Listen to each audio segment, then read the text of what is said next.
Hi everybody, Matt here from Matt Likes Comics. And today is my response to Allan's Top 10 Challenge of the Week.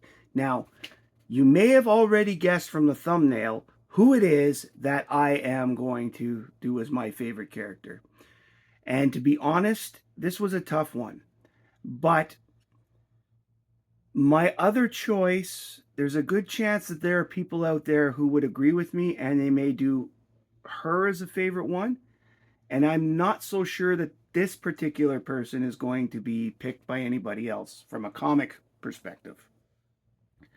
And as you may have guessed from the thumbnail to this video, my choice is Buffy the Vampire Slayer. She is my favorite character overall.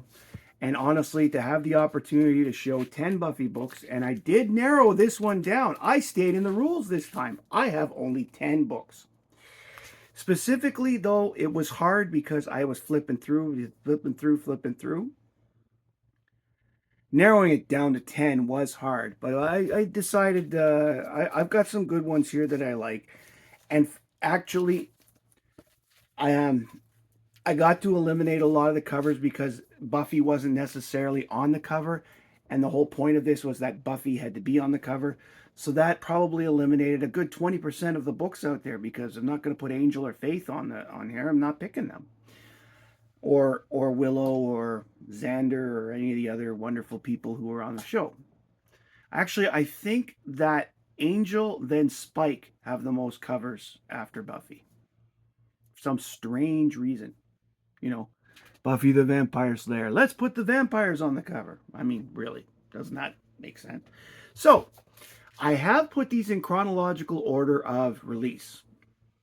So, other than that, there's no particular reason. I just did chronologically because it'll make it easier to file later. So, and you know, we're all about, multitasking and saving time.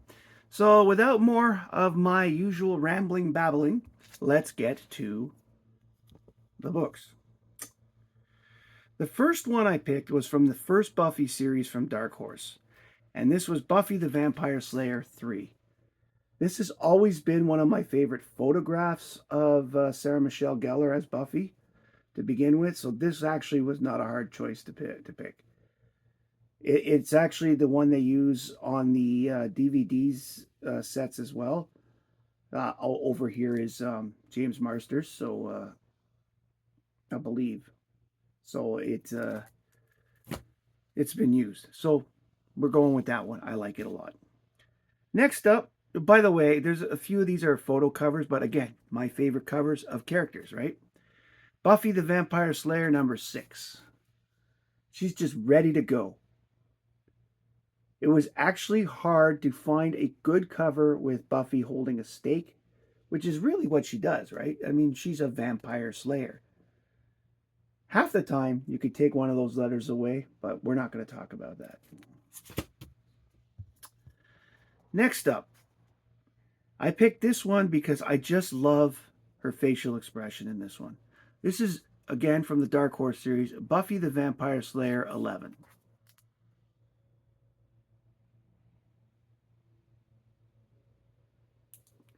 It's beautiful. Followed by Buffy the Vampire Slayer number 22.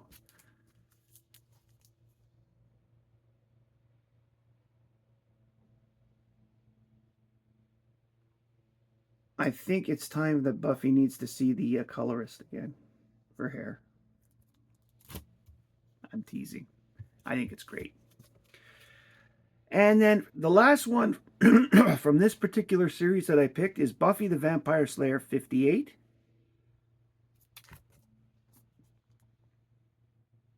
Holding the stake. Looking like she's getting ready to jump at something from outside.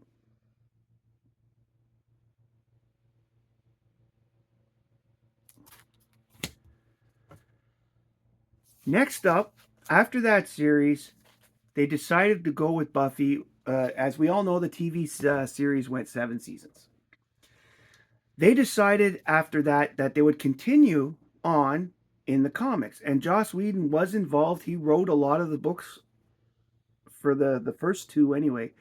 of season 8 and season 9. There are 12 seasons total, as in like 8 to 12, with if you count the TV ones, that they went with as canon Buffyverse. This here is season 8, number 1, with an absolutely cool cover. Buffy fighting T-Rex. This was one of those Land of the Lost situations, in the sense that the demon looked like a dinosaur. Trey cool.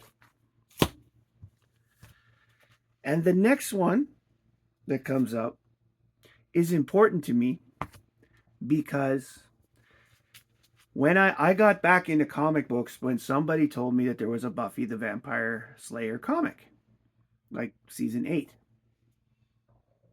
Of course, I didn't know about the other series before that, which I ended up collecting as well. But I mean, like, so when I went to the comic store and found out, yeah, it's true, there's a Buffy the Vampire series.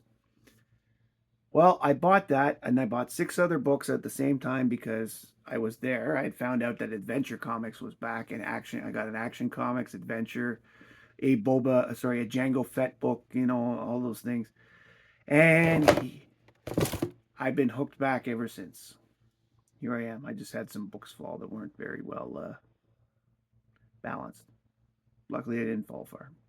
Anyway, this book is Buffy Season 8, number 37. And this was the book that's from this book here to this. And to this, eventually.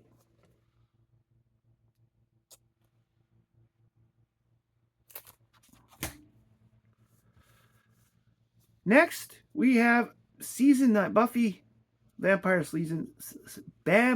Slayer Season 9, not the Sleason.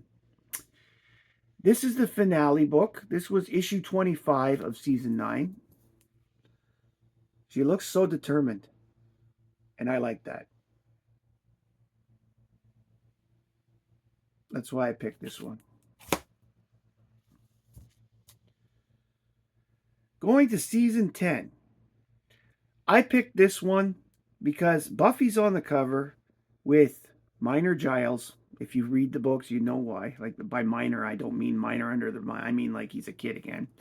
And D'Hoffryn is on the cover. This is Season 10, number 6. And I really like Buffy's hairstyle on this one. And I love this cover. At this point, basically, the rights to photographs were no longer allowed with the actors. So all the variants of these started becoming either a painted cover. They still were allowed to use the likenesses, but not the photographs. So pretty cool, eh? And the last one I liked for 2 reasons. It looks like one of those. Do you guys remember the National Enquirer and books like that they make fun of it in Men in Black, where these is where you look for the news, like, and then sure enough, guy wakes up from 25-year coma, that kind of thing. Well, this cover looks like one of those, and I thought this was really fun. This is from Season 10, Issue 8. Not only does it have Buffy on it, but it has Harmony, and it has Clem, the friendly demon, on it. And if you'll see, there's a whole bunch of headlines on it that make it look like one of those books. Kick Evil, Stakes, The Good, the Bad, and the Pointy. Then there's Cthulhu Do's and Cthulhu Do Nots, or Don'ts. Just fun little things.